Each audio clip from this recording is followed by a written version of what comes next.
Hi guys, it's me Chazza HD and welcome to this full 1 hour review of qualifying for the 2019 Azerbaijan Grand Prix. Hopefully we've calmed down from what was a chaotic session in the streets of Baku, and it ended about 3 hours ago. Should have ended 4 hours ago, but it was that long because of red flags and crashes that it was basically extended by 1 hour. It was so much fun.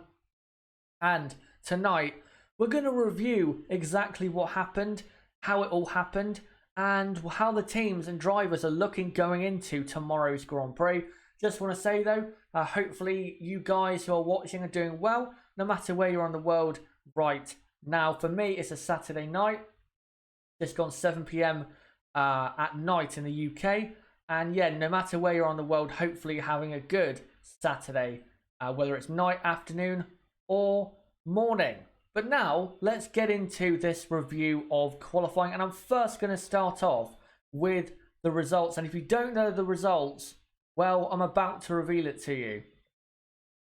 So on pole position is Valtteri Bottas, from Lewis Hamilton in second, Sebastian Vettel third, Max Verstappen fourth, Sergio Perez fifth, Kvyat sixth, Norris in seventh, Giovinazzi eighth, Raikkonen ninth, and Charles Leclerc in 10th. We'll get on to Leclerc very soon.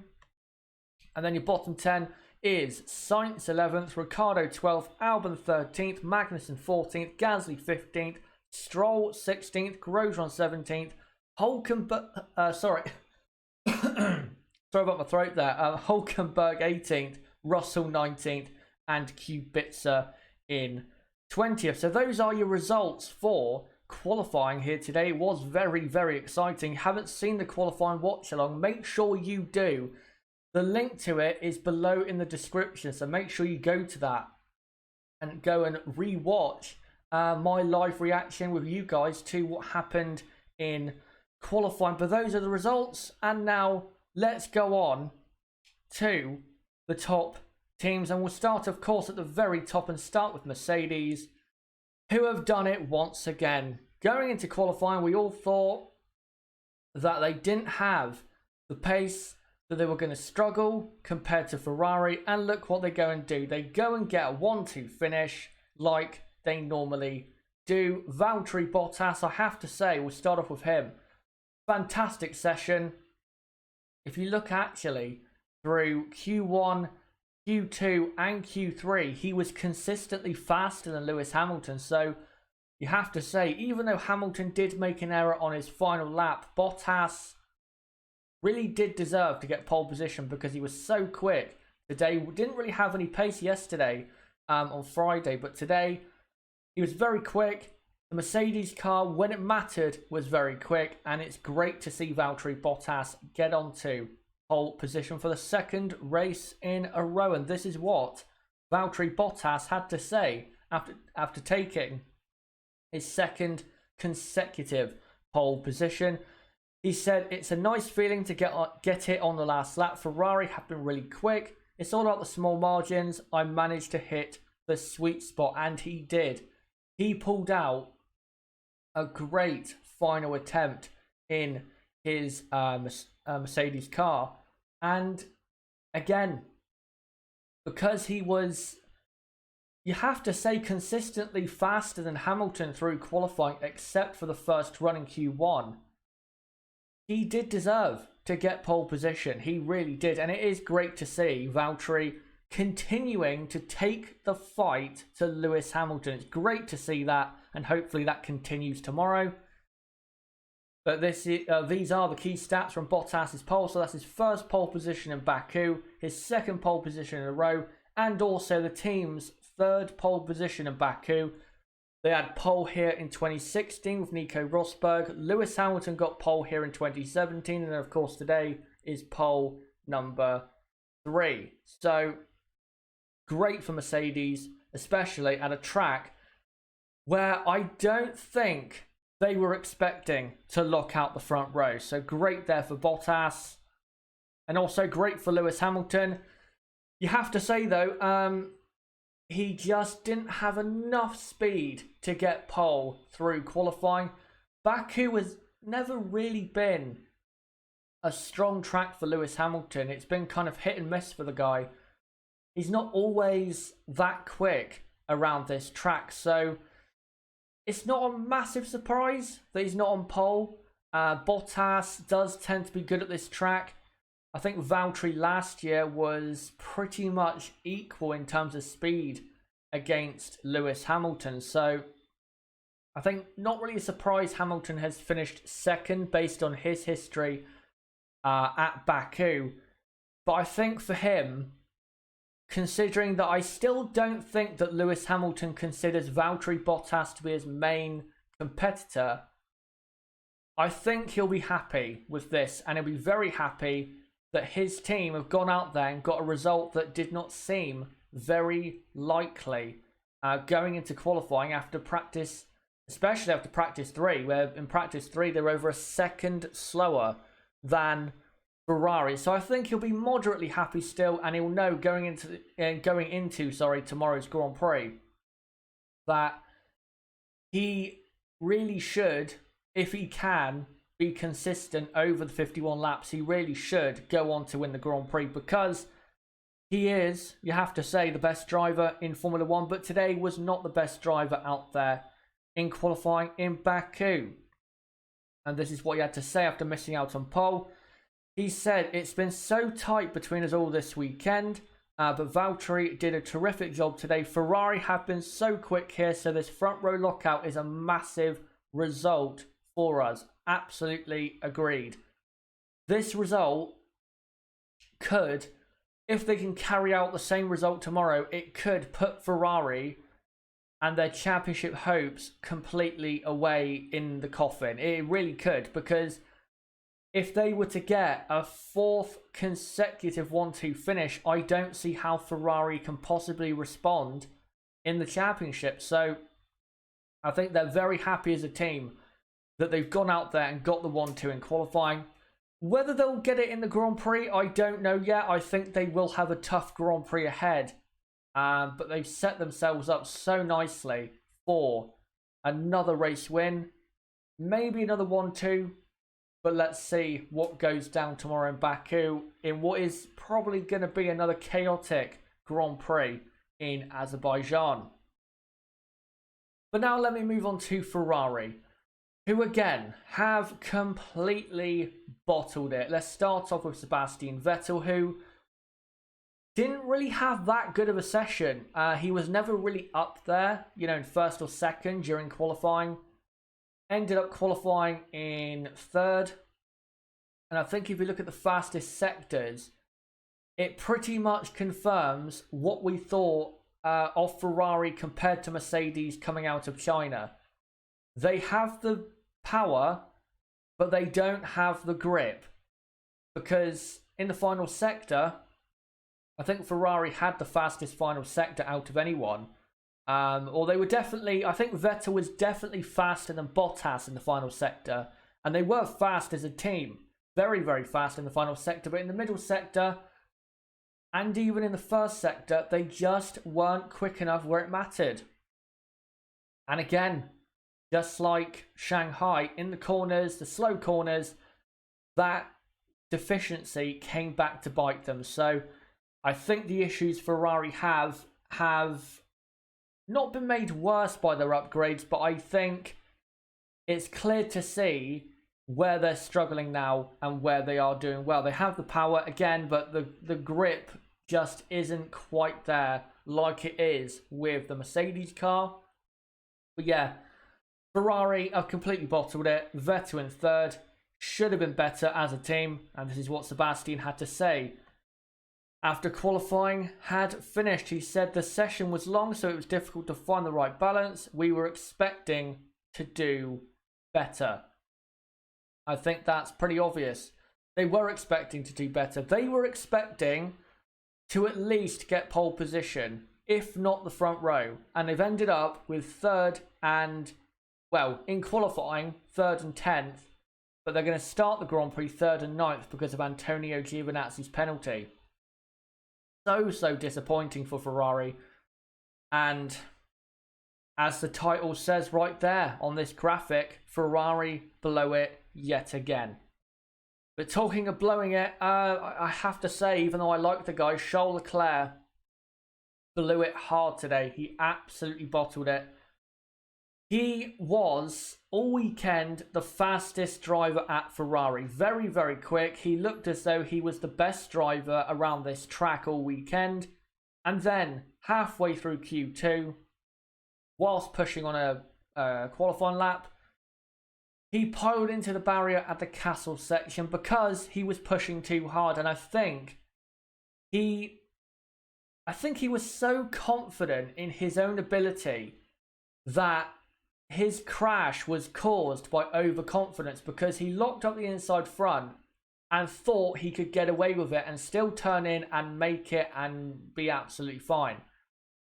But I think, rightfully so, was brought back down to earth by hitting the barrier, because at that corner, if you lock up, you have to go down the escape road if you're going to survive, because if you don't, you're going to crash, because there's not enough room to lock up and still make it through. You have to be basically near perfect, if not perfect, through that section to not crash. If you lock up, you might as well go down the escape road and just reverse out and, restart. There is no point locking up and still turning in, because even if at that corner you run slightly wide, you're in the wall. And that's what makes Baku so exciting. If you run slightly wide, you're in the wall. And you have to say Leclerc bottled it. Again, I know people out there are feeling sorry for him. I wouldn't feel sorry for him, because he made the mistake, and he even came out on Twitter and said that he was useless. I don't think he was useless. I think he's being way too harsh on himself, but that's the thing you normally do when you've made a big mistake. You'd be very harsh on yourself.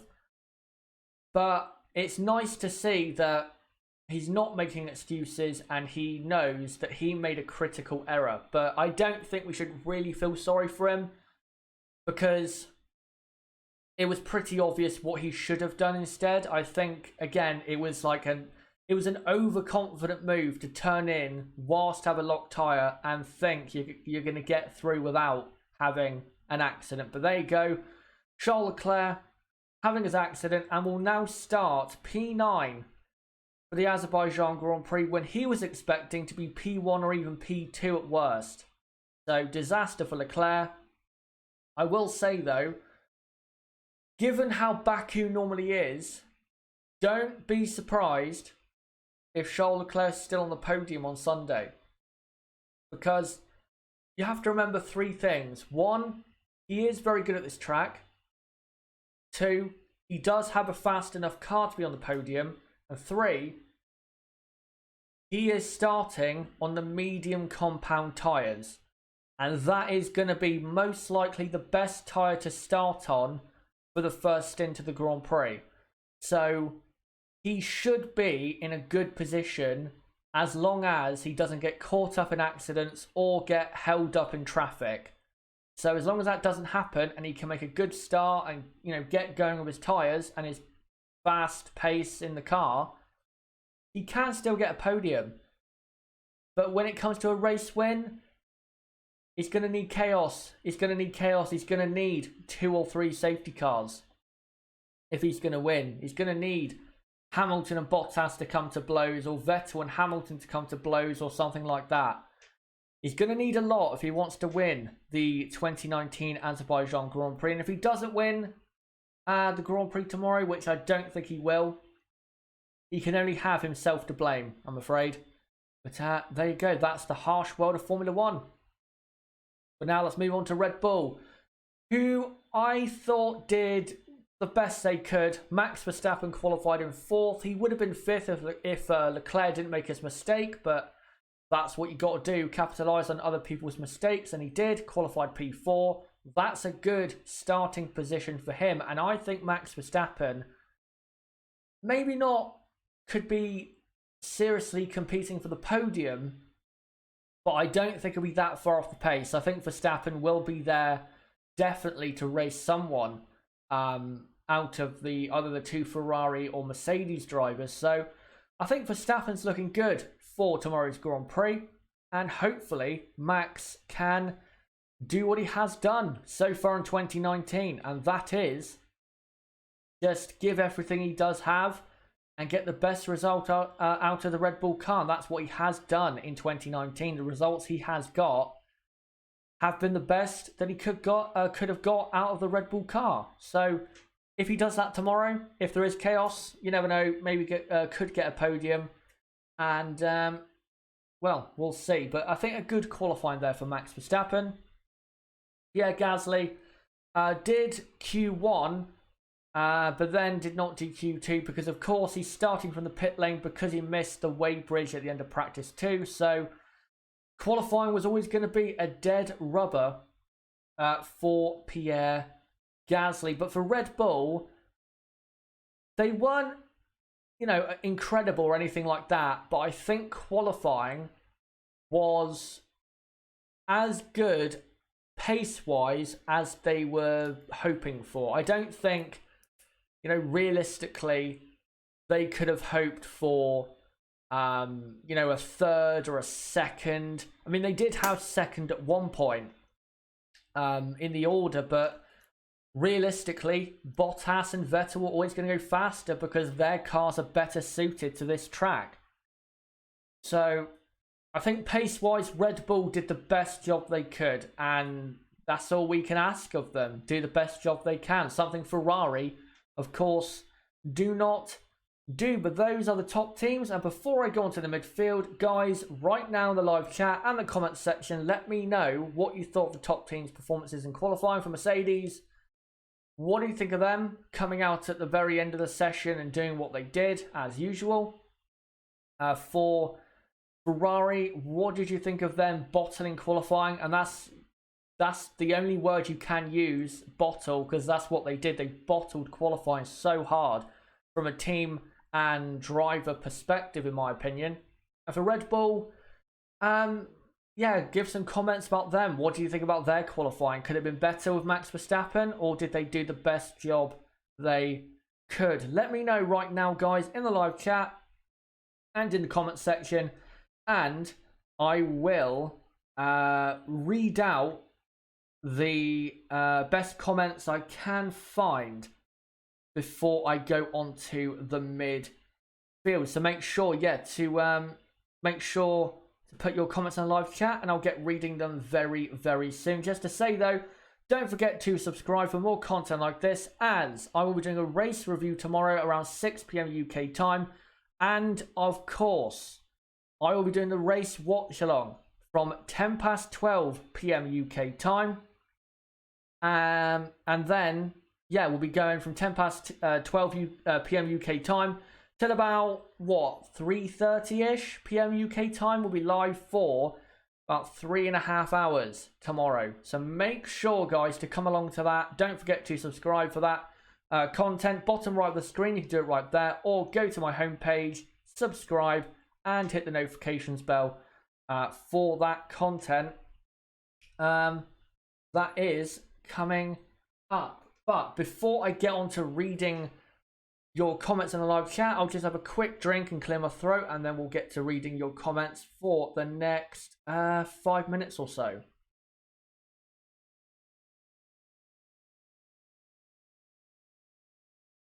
Right. Now, let's read what you guys have to say. And where will we start off? We'll start off with Cybertrader, who says Ferrari just cannot put it together. Indeed, Ferrari, they cannot put a full weekend together where they get it right. Mercedes can do it with ease. Ferrari find it harder to do that than anything. So, yeah, it's such a shame, but that's just the way Ferrari are, aren't they? And I said in the build-up to my qualifying watch-along that Ferrari so many times going into qualifying where you thought they were going to be on pole, they've disappointed. For example, Brazil 2018, I think they had a good enough car to get pole. They didn't. Where else? USA 2018, good enough car to get pole. They didn't. Spa, Hungary, Silverstone, you know what I mean? So many races where they could have got pole and they just disappointed when it mattered. And it continues. It continues. It continues. It continues. And it will keep continuing until there is a major shift in that team mentally. But if they continue the way they're going, in terms of the structure and the way they are mentally, they're never going to win the World Championship. They're never going to do it as the current Ferrari team. So, yeah, if they don't win tomorrow, then as I've said before, I think they are out of the World Championship, both drivers and constructors. So tomorrow is their D-Day. They've got to win. If they don't win, it's over. I don't see Ferrari winning the championship. Another reason I say that is that this team, this Ferrari team, is, you know what I mean? They're such a mentally weak team that they, in the past 2 seasons, 2017 and 2018, they were unable to hold on to the championship lead. So if they can't hold on to it, then how are they going to claw the lead back from the gap that's going to be if they do lose tomorrow again? Not going to happen. So yeah, tomorrow Ferrari have to win. If they don't win, it's over. Fraser McInnes says, how do you know they were going to get pole? Maybe 3rd and 4th was all it was going to be for them if Leclerc didn't crash. With Ferrari, I predicted pole and the front row because I thought they had enough speed in hand to get the front row. But again, team and driver bottled it. Absolutely bottled it. Right, I'll read out a couple more comments and then we'll go on to the midfield teams because there's a lot to talk about when it comes to the midfield teams. Let me find. Sebastian says Leclerc only has himself to blame. I think he'll be the fastest guy on track tomorrow, and if he can pass some cars at the start, he does have a chance at a podium. Agreed. If he can pass cars, he can do it. He can get onto the podium. But at Baku, with the way this track is, the further back you start, the more at risk you are of having a big crash. Look at last year with, what was it, Alonso, Sorokin, people like that who were like 12th and 13th. And Leclerc's not far ahead of that position. So it's possible Leclerc could have an accident that's not his fault on the first lap. So that's why it's going to be difficult for him at the start, because it's basically going to be him trying to keep out of trouble. Right, let me read out the comments. Nib says about Gasly that he's under investigation for exceeding the maximum fuel flow limit. Well, to be honest, it doesn't really matter if it doesn't matter if the if he gets, you know, removed or disqualified, because he's at the back anyway. So it doesn't really matter, to be honest. Pimpin Magician of Prophecy says, and I'll read out this and then I'll go on to the midfield. He says, Ferrari shouldn't have put their drivers on the medium. You need confidence on these street circuits. Just look at Vettel's first attempt in Q3. Not too great. You say that, but Charles Leclerc made it through on medium tyres, even though he crashed halfway through. So I disagree. I don't think it was a mistake. It was a driver mistake. It was a definite driver mistake. Yes, the medium tyre doesn't have that much grip compared to the soft, but Leclerc did well enough to go up to, what was it, P5 or P6 on the medium tyre, so there was plenty of grip there before. It was just a driving error. That's all it was, a driving error. But now I'll go on to the midfield, and we'll start off with Renault, who were terrible, let's be honest. P12 and P18, Ricciardo in P12 with Hulkenberg 18th. Yeah, Renault, they've been terrible all weekend. They don't look like they've had a chance of getting in the top 10, and I don't see realistically tomorrow even how they'll get in the top 10. I don't see it, because there's even cars behind them that are faster, that will have better straight line speed. I think Stroll could beat the Renaults, you know, Giovinazzi, Gasly even. So Renault really have been slow this weekend. Qualifying was a disaster. The drivers have no confidence in this car. They're locking up the tyres so much. Hülkenberg did it in qualifying, so did Ricciardo. To be honest, I think Ricciardo did well to qualify P12, because I don't think the Renault car is even that quick. And if a Renault driver finishes in the points tomorrow, it will be, I think, because of, you know, chaos. I don't think that they have the pace to get into the top 10. I don't see it. I just don't see it. And also, they have a lack of straight line speed compared to others. So I don't see how they could really, if they are faster, say in the corners, I don't see how they could even get past on the straight, because Honda, Ferrari and Mercedes just look faster with their power units. So not looking good for Renault. And yeah, they're going to need chaos if they're going to have a positive race result tomorrow. Not good at all for the Renault Works team. Next up is McLaren. McLaren, I think, did well today. They could have done better. I think Carlos Sainz could have got in the top 10. But Norris qualifying in P7. And I will say, I think Norris is going a bit overlooked from the qualifying results. I mean, people are looking at Kvyat and Perez and, you know, other drivers, Giovinazzi. But I think Norris has done very well there to put it in P7, the highest Renault-powered car.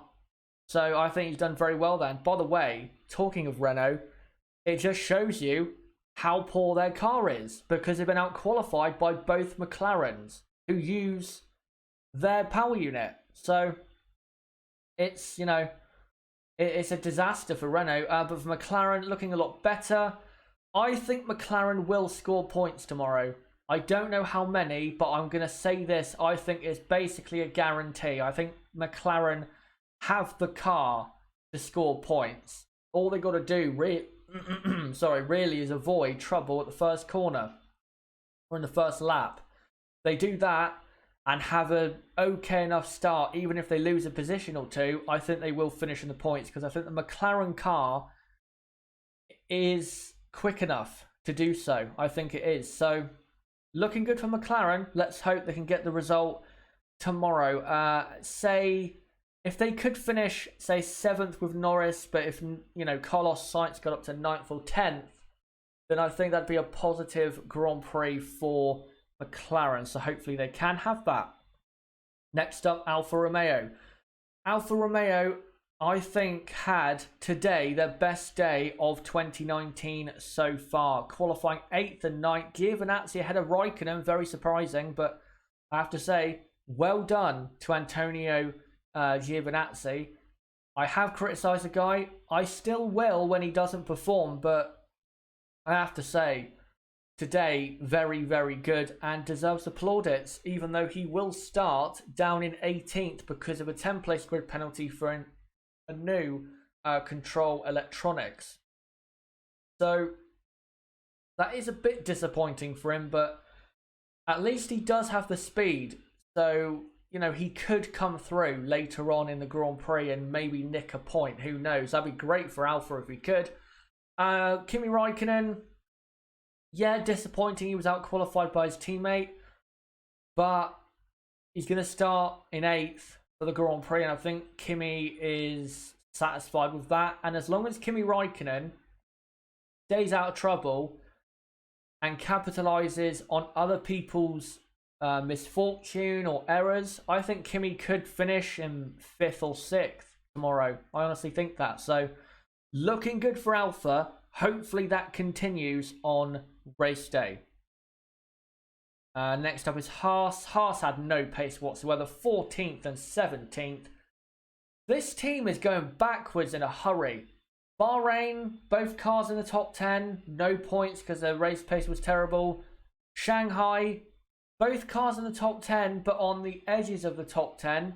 And they definitely did not have the best car in qualifying out of the midfield teams like they did in Bahrain.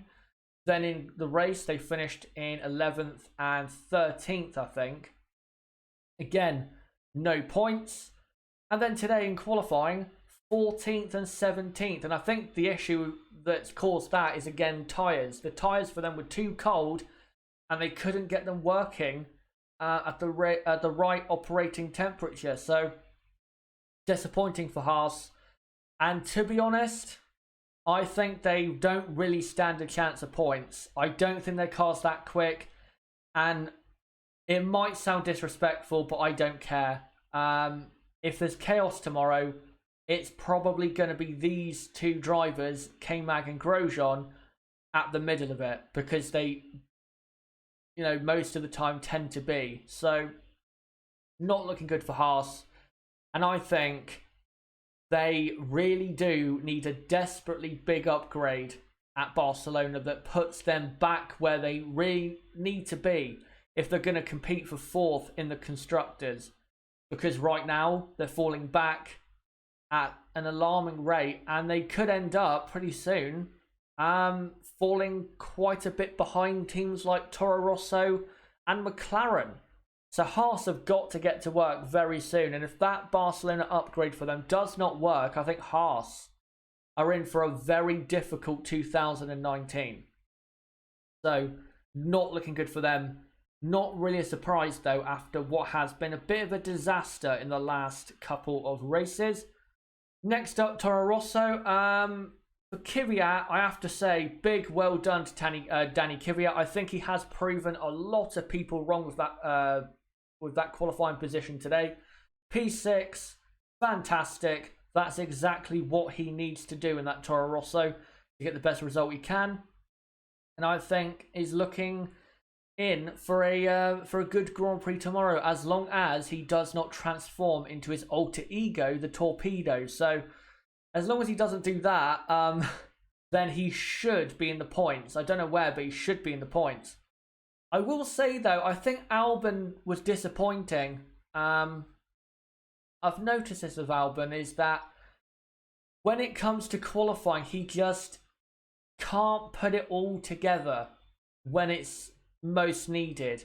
I think in the race, he's a good race driver, but when it comes to qualifying, he just, I don't know, he struggles to put it all together and put that absolute perfect, not perfect, you know what I mean, like that, the best lap he could do on a weekend. He struggles to do that, and I think that's what's come a cropper up for him today, just like it did in Bahrain and Australia. So yeah, I think Albon was disappointing, and he'll also be disappointed to be out-qualified by Kvyat when they were both in the same session instead of Shanghai, where Kvyat did out-qualify him, but that was because Albon made that mistake in practice 3 in Shanghai. So yeah, not great for Albon, but I will say I think the Toro Rosso team right now is looking quite strong, and I think that car is in for a good race tomorrow as long as it's not involved in accidents.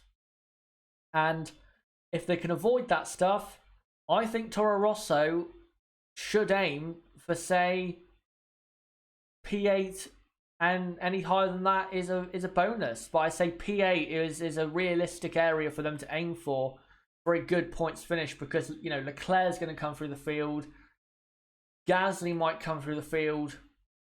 So I think P8 at least is what Toro Rosso should aim for in tomorrow's Grand Prix.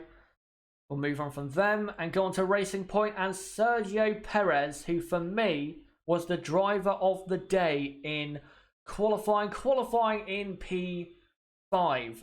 This track for him has to be probably his best track in Formula 1. He finished on the podium in 2016, could have won the race in 2017 if it wasn't for his teammate Esteban Ocon taking him out. And last year, he finished on the podium. So, again, Perez looking great in Baku. And I think if Vettel and Hamilton or Vettel and Verstappen get involved with each other and have an accident, I wouldn't put it past Sergio Perez to get another surprise podium. I wouldn't, because the Racing Point car has been pretty quick this weekend and has also got quicker as the weekend has gone on. And we know that Racing Point tend to have a better race car than a qualifying car. So if that plays out again, Perez should be even better tomorrow. And if Max Verstappen, for example, is struggling at the start, you never know, could get a run on him and get past him. So Perez, I think, is looking good for tomorrow. Lance Stroll, though, again, poor qualifying. Very poor qualifying. We know, based on the car performance and his race performances, that Lance Stroll can do better than 16th place. He will start 15th, or actually, no, 14th, because of Gasly and Giovinazzi dropping back. But he can do better than that. I think he can, because again, the Racing Point car is clearly not that slow, and I think his race performances so far this season, excluding Bahrain, show that he can be a lot quicker. And I think this is a massive weak point of Lance Stroll, is that he cannot sort out his qualifying performances. He cannot sort it out, and it is going to really affect him this season, because even if he can finish in the points, you know, you don't want to have to come from the back of the grid every time to get a points finish.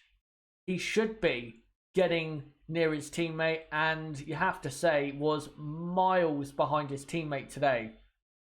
So Stroll, I think, does have to improve his qualifying performances. That's the area he needs to work on the most, is qualifying, because he just cannot get it together for some reason. But on race day, he seems to be all right. So he should be all right tomorrow, as long as he keeps out of trouble. But yeah, Racing Point looking good.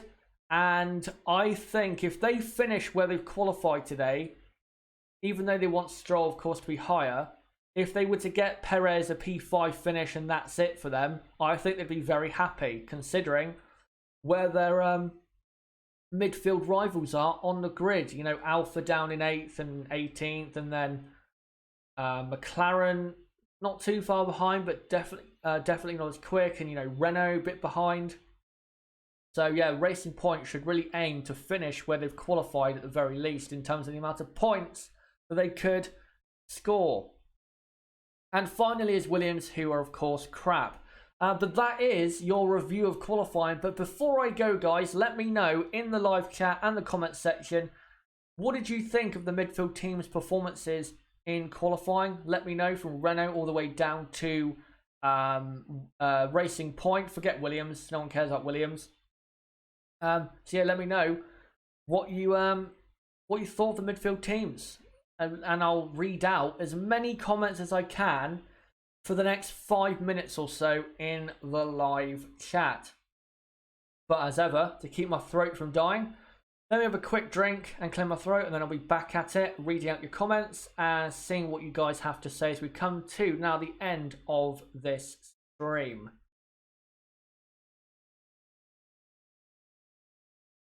Right, so now let's see what you guys have to say. Some of you guys commenting about Williams. Forget about Williams. Forget about them. They're terrible. Hello to Ronan Brady. Great to see you. Plenty of discussion about Giovinazzi. I will say again, I'm not dropping my criticism of him so far this season. Yeah, he has been good today, but he has been mostly poor this season, even though he did have damage in Australia and, you know, stuff like that. I still don't give him a pass for this season so far. If he can consistently do what he did today, then I'll start praising him. But until then, I'm not going to.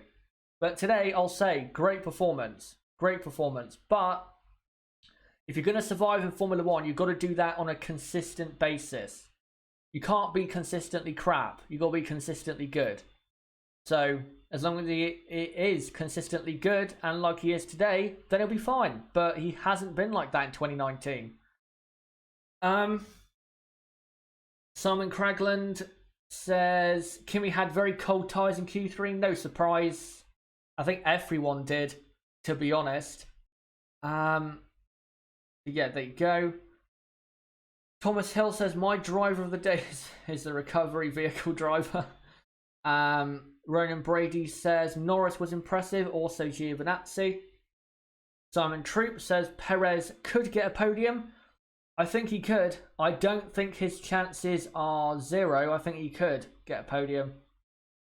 Let me scroll up the chat to see what you guys have to say in regards to the midfield. Plenty of debate about Antonio Giovinazzi. I'm going to avoid that. Let me just find a comment. Oh, there you go. Simon Cragland says Haas were very bad. They just don't have the pace this weekend. Absolutely. They were poor, but they have been poor in this weekend rather. They've been so poor this weekend. So it's not really a surprise, is it? Tonka Toy Truck says Haas crumbled or has crumbled with tyre issues. Yeah, they have. The tyres, that's everything, or that's where they're going wrong, is the tyres. So if they can get those working, not fully, because you can't always get the tyres working to how you want, but if they can get them working more so how they'd want it to, then eventually they'll be fine. But right now, I just don't see how they can really recover from this unless they get an upgrade which improves this area. For example, I mean, Spain, I think we're going to have a pretty hard compound of tyre at that Grand Prix, so I think they'll be better in Spain, and it'll be a bit warmer. But when we get to Monaco, they'll be way off the pace because we have the softest tyres at Monaco, and they don't like the softest tyres. And Monaco is pretty tough to generate temperature in tyres and brakes. So Haas are really not, they're not in for an easy time in 2019, or at least for the first few races. Francisco asks, let me just scroll up. He asks, do you think we can expect Alpha to get 2 cars into Q3 more frequently? Only if Antonio Giovinazzi consistently performs to the car's ability.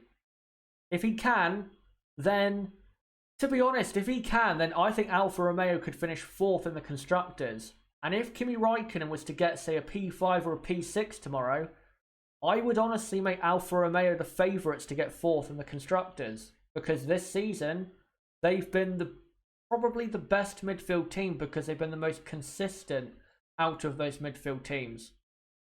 So, if they can get Giovinazzi up, then they really should try to get him up there.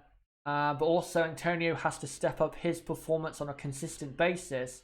If that can all come together, Alpha could not only be in the top 10 plenty of times, they can finish 4th in the Constructors. It's very, very possible. Right now, they are joint 4th with Renault. And if Kimi finishes, say, 5th tomorrow, and Giovinazzi nicks a point, that's 11 points.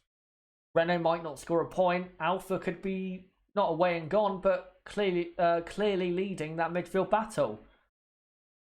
So, yeah, and that's why I want Giovinazzi to step up those performances, because I want Alpha to have the best season they can possibly have, because I think if they finish 4th this year, then next year they could be even better, especially with Kimi Raikkonen at the wheel.